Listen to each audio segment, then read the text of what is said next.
नमस्कार साथियों, आप सबका पुनः स्वागत है श्रद्धा एस्ट्रो ज्योतिष में। आज हम लोग कवर करने वाले हैं मिथुन लगन की कुंडली में यदि केतु चतुर्थ भाव में बैठे हैं तो क्या फल है। हम ये भी कह सकते हैं मिथुन लगन की कुंडली में कन्या राशि का केतु किस प्रकार का फल देता है। तो आइए शुरुआत करते हैं आज की क्लास का। लग्न से गिनते अगर एंटी क्लॉकवाइज 1 2 3 4 चतुर्थ भाव पड़ता है। चौथा भाव क्या बताता है? चौथा भाव बात करता है हमारे जीवन में ओवरऑल सुखों की, माता का स्वभाव कैसा रहेगा, माता को लेकर हमारा किस प्रकार का समर्पण रहेगा, हमारा अपना भवन घर बनेगा कि नहीं बनेगा, ये सब बातें यहाँ से देखी जाती हैं। अब कन्या राशि पढ़ रही हैं। कन्या राशि में केतु ज़्यादा अच्छा फल नहीं देते देखे गए हैं। याद रखिए, अकेले केतु की बात कर रहे हैं।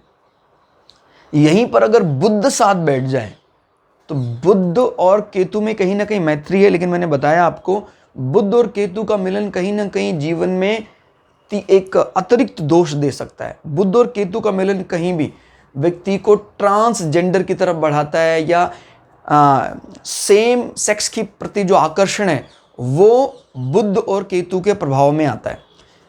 हर बार ऐसा हो ये तय नहीं है। ये कब तय होगा? जैसे मान लीजिए बुध और केतु कहीं इकट्ठे मिल रहे हैं और आपकी कुंडली का बृहस्पति जो धर्म और ज्ञान का स्वामी माना जाता है वो भी पीड़ित है। शुक्र को आपने देखा जो लैंगिक शुचिता बनाए रखता है, पति पत्नी के बीच प्रेम संबंध बनाए, वो भी डिस्टर्ब है। तो फिर ऐसी कंडीशन में व्यक्ति अपने लैंगिक शुचिता को नहीं बरकरार रख पाता है। तो ध्यान रखना इस चीज का, बुध और केतु का मिल, क्योंकि बुध के पास कोई जेंडर नहीं है और केतु के पास बुद्धि नहीं है, तो फिर वो उस प्रकार से आपकी लैंगिक शुचिता को भंग कर देता है। अब यहाँ पर अगर एक्सेल्ड किया हुआ बुध आ जाता है साथ में और केतु यहाँ बैठता है तो फिर केतु बुध के मुताबिक चलना शुरू कर देगा, बुध जैसा कहेगा। अब इसमें इसके बुरे प्रभाव को इतना ज़्यादा बुरा नहीं माना जाएगा। क्लियर होगा? पृथ्वी तत्व राशि माना जाता है इसको, मटेरियल गेन की बात करता है ये राशि, लेकिन केतु त्याग की बात, अंतर्मुखी होने की बात करता है। अगर अपने मित्रों के साथ बैठा होगा, शुक्र के साथ बैठ जाए, शुक्र यहाँ नीच का माना जाता है और शुक्र के साथ केतु का मिलन कहीं ना कहीं फिर आदमी को अपने पार्टनर के प्रति उदासीन बना देगा। एक तो शुक्र कमजोर हो गया और दूसरा शुक्र और केतु के मिलन, क्योंकि केतु ने तो समर्पण कर दिया शुक्र के पास, लेकिन शुक्र के पास मजबूती है नहीं, तो वो स्थिति फिर भयावह हो जाती है। तो इस अंतर को जानना है कि किस प्रकार से ये अंतर हमारे लिए फायदेमंद है या नुकसानदेह है। क्लियर? हम अभी क्योंकि बात कर रहे हैं प्राइमरी लेवल, तो प्राइमरी लेवल में हम अकेले ग्रह को देख रहे हैं। अकेला ग्रह केतु यहां बैठकर ज्यादा अच्छे फल नहीं देगा। अगर हम बात करते हैं भाई जैसे चतुर्थ भाव, इनकी मां का स्वभाव कैसा रहेगा? शांत स्वभाव, बुध के इंटेलिजेंट फेस को रिप्रेजेंट करता है ये राशि। तो शांत स्वभाव, सबके साथ मिलकर चलना, इस प्रकार का स्वभाव यहां से दिखाई देता है। क्लियर हो गया? लेकिन केतु का यहां बैठकर अपने मां के प्रति उदासीन रहना, अपने चतुर्थ भाव यानी अपने भवन के प्रति उदासीन। देखिए, अगर यहां पर बुध की स्थिति मजबूत बनती है, बुध जैसे अपने घर में, क्योंकि लग्नाधिपति हैं, अपने घर में बैठ जाते हैं, यहाँ बैठ जाते हैं, तो फिर वो अपना घर तो बना लेगा, लेकिन उस घर के प्रति उसका जो रेस्पॉन्सिबिलिटी होनी चाहिए, उस रेस्पॉन्सिबिलिटी से वो हमेशा दूर भागेगा। मटेरियल गेन को ज़्यादा पसंद नहीं करता है केतु, तो उसका ध्यान देना, समय समय पर कहते हैं इसमें रिपेयर वर्क की ज़रूरत है, उस प्रकार से निर्लिप्त हो जाता है, क्योंकि केतु का एजेंडा कहीं ना कहीं मोक्ष है। अब इसमें क्योंकि इसमें मोक्षाहुष भी जुड़ा हुआ है, उस चीज के लिए अच्छा कहा जा सकता है कि ये जातक अपने भवन में जहां भी रहेगा निश्चित रूप से पूजा का घर, पूजा में समय देगा ही देगा। क्लियर हो गया? ध्यान रखिएगा, बृहस्पति इस भाव का स्वामी है और आपको पता अगर यहाँ बैठकर दृष्टि लगा देता है तो फिर ये इस मोक्षा वाले एजेंडे को और ज़्यादा प्रखर कर देता है। क्लियर हो गया? तो लेकिन इसमें एक समस्या ये आ जाती है कि बृहस्पति यहाँ बैठकर क्योंकि हमें पता है अगर केतु यहाँ है तो राहु यहाँ आएगा, और बृहस्पति और राहु आकर गुरु चंडाल दोष बना देते हैं। समस्या फिर भी इतनी ज्यादा नहीं है।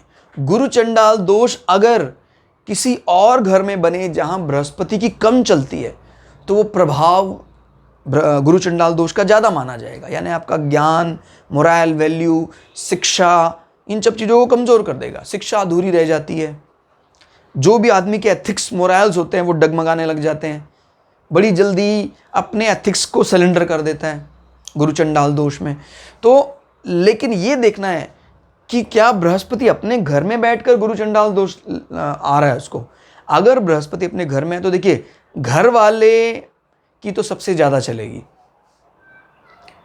फिर भी बृहस्पति की ये दृष्टि मोक्षा पाठ के लिए, यानी घर का कोई ज्यादा वैसा ध्यान ना देकर भी व्यक्ति अपने घर में मोक्षा के लिए समय देना, इस प्रकार की साधनाओं में समय देना, मटेरियल गेन के लिए इसको अच्छा नहीं कहा जाता है। क्योंकि देखिए आपकी जो रिस्पॉन्सिबिलिटी है उसको पूरा किए बिना अगर आप दूसरे कार्य की तरफ जाते हैं तो वहाँ भी आपको मुँह की खानी पड़ेगी।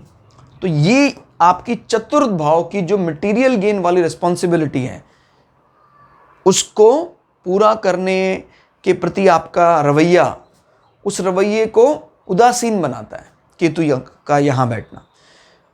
केतु कहीं ना कहीं यहाँ बैठकर आपको हृदय संबंधी कोई गुप्त ऐसी बीमारियाँ, पता भी नहीं आपको चल रहा है कि आपको आर्टरीज और वेन्स में कोई समस्या आ रही है, फेफड़ों में कोई गुप्त समस्या, ऐसे व्यक्ति को धूम्रपान से बहुत बचना चाहिए। क्योंकि इस कंडीशन में वो आपको फेफड़ों का कैंसर, केतु का खराब होना कैंसर जैसी भयावह बीमारी देता है। और इसमें जो सबसे कठिन बात है वो ये, सबसे जो कह सकते हैं दुख वाली बात ये है कि केतु के जो बीमारियां हैं खराब स्थिति में पकड़ में ही नहीं आती हैं, अंत में इस पकड़ में आती जब कुछ हो नहीं सकता। और कैंसर तो आपको पता ही है, ये एक प्रकार की गुप्त रूप से शरीर में होने वाली बीमारी है, पता भी नहीं लगता शरीर में इस प्रकार से बीमारियां घर कर जाती हैं। तो इस अंतर को आपको ध्यान रखना है कि किस प्रकार से केतु हमें कब परेशान कर रहा है। यहां पर बैठकर कोई सपोर्टिव प्लैनेट केतु को अपने सपोर्ट में ले आता है। क्लियर होगा? अब जैसे बुध है, मटेरियल गेन के लिए केतु को यहां बहुत अच्छा बना देगा। क्योंकि केतु का अर्थ क्या है? केतु कहता है जी आपको मैं पूरी ताकत देता हूं, 2 गुना नहीं कई गुना बढ़ा दिया बुध की ताकत को। पहले बुध यहां एक्सेल्ड कर रहा था, उच्च का था, और केतु ने फिर बुध की ताकत को कई गुना बढ़ा दिया। तो फिर बुध से संबंधित जो भी विषय होंगे आपके बहुत ज्यादा बढ़ जाएंगे। क्लियर हो गया? घर आदमी का खुद का बनेगा, समय पर बनेगा, लग्नाधिपति। लेकिन जो मैंने दोष बताया उस दोष का भी ध्यान रखना है। बृहस्पति शुक्र को जरूर टटोलना है आपको। क्लियर? फिर यहां से बात करते हैं केतु की दृष्टियां, 1 2 3 4 5। 5वीं दृष्टि से केतु दूसरी पृथ्वी तत्व राशि यानी मकर राशि पर नजर बनाए हुए। ये आपका अष्टम भाव भी है। अष्टम भाव हमारे एक्सटर्नल सेक्सुअल ऑर्गन की बात करता है। और अगर शनि यहां बैठे हुए खुद, फिर आपको कोई समस्या नहीं होने वाली है। शनि को बलि कर देगा। वैसे भी अष्टम भाव का शनि बहुत अच्छा माना जाता है, लंबी आयु होगी और कुछ ऐसी जानकारियां आपको होंगी अकल्ट की जो दूसरे को नहीं है। मतलब शनि प्राय अष्टम भाव में बैठकर व्यक्ति को ऐसी बातों का जानकार बना देता है जो सामान्य लोग नहीं जानते हैं। पता नहीं कैसे वो कुछ ऐसी बातें कहने लग जाते हैं, बोलने लग जाते हैं जो वास्तविकता हैं लेकिन सबको नहीं पता है। गूढ़ रहस्यों का जानकार बनाता है शनि यहां बैठकर, मतलब सपोर्टिव में अगर बैठा है तो। और केतु की दृष्टि यहां ये भी बताती है कि कहीं ना कहीं एक्सटर्नल सेक्सुअल ऑर्गन में कुछ बीमारियां और इस प्रकार के कुछ गुप्त रोग होना वो भी यहां संभव है। और अष्टम भाव ससुराल पक्ष की भी बात करता है। ससुराल पक्ष मकर राशि से प्रभावित होगा। मकर राशि को शनि के अग्रेसिव राशि माना जाता है। और अगर शनि मजबूत अवस्था में तो शनि के मजबूत होने के कारण ओवरऑल इम्पैक्ट अच्छा होगा, लेकिन केतु बीच बीच में डिस्टर्बेंस क्रिएट करेंगे। यानी आपके ससुराल पक्ष के प्रति आपका रवैया ज़्यादा डेडिकेटेड, ज़्यादा समर्पित, ज़्यादा उनसे वार्तालाप करने का नहीं है। फिर भी अगर शनि मजबूत अवस्था में है तो शनि उनको कभी भी आपसे दूर नहीं कराएंगे। ये केतु की दृष्टि ऐसा विचार लाती है उनसे बात करके क्या करना है, लेकिन शनि अगर मजबूत अवस्था में है तो ये विचार भी कभी भी ससुराल पक्ष के लोगों को दूर नहीं करेगा। ऐसे व्यक्तियों को कोई मतलब ज़्यादा फायदा तो नहीं हो सकता है किसी विशेष इंश्योरेंस से, अचानक प्राप्तियाँ, गुप्त प्राप्तियाँ, क्योंकि उसके मतलब अगर प्राप्ति होती भी है तो कभी कभार इस प्रकार से जब आप बिल्कुल हार चुके थे, क्योंकि जैसे मान लीजिए शनि अच्छी अवस्था में है तो केतु ने इन बिटवीन पूरे माहौल को ऐसा बनाए रखा कि कुछ प्राप्तियां तो होने वाली हैं नहीं, हमें कुछ ऐसा दिखाई नहीं देता है। लेकिन शनि जब बहुत मजबूत स्थिति में है तो व्यक्ति जब बिल्कुल हिम्मत हार चुका होता है उसके बाद अचानक आपको कहीं गुप्त चीज़ें मिल जाती हैं, गुप्त धन मिल जाता है। लेकिन हम ये तो कहेंगे ही कि केतु का प्रभाव मटेरियल गेन को खराब कर रहा है। दोनों का सपोर्ट जरूरी है। ऐसा नहीं कि घर का मालिक ही सब कुछ तय कर देगा। अरे भाई, इन बिटवीन तो सारा स्टेटस इस घर पे बैठने वाले लोग और उस घर पर पड़ने वाली दृष्टियां ही तय कर रही हैं। दृष्टि अच्छी नहीं पड़ रही है तो पूरा माहौल खराब रहता है कि नहीं, अच्छा नहीं, अच्छा नहीं है। ठीक है, तो इस विषय से संबंधित जो जो चीजें हैं उसको व्यक्ति उनसे ज़्यादा फायदा नहीं ले सकता है। रिसर्च अगर वो करता है तो रिसर्च से नुकसान होगा। जो चीज़ के लिए वो लगा है वो नहीं निकाल पाएगा। क्या? क्योंकि मटेरियल गेन के लिए अच्छा नहीं होता है केतु की दृष्टि। 5, 6, 7, 7वीं दृष्टि को हम काउंट नहीं कर रहे हैं। 8, 9, 9वीं दृष्टि से ये 12वें भाव को देख रहा है। 12वां भाव 2 नंबर अगेन मटेरियल गेन की बात करता है। कालपुरुष की कुंडली में कुटुंब भाव को भी रिप्रेजेंट करता है। ये बताता है कि आप के द्वारा किए जाने वाले व्यय आपको ज़्यादा सुख देने वाले नहीं हैं।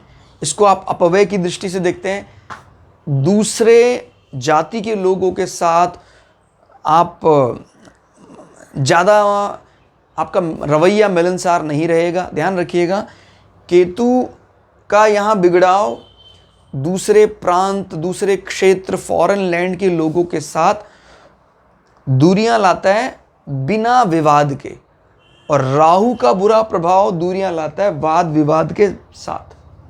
तो दोनों में बहुत फर्क है। राहु की अच्छी स्थिति दूसरी कास्ट के लोगों से, म्लेच्छ लोगों के साथ मिलाता है।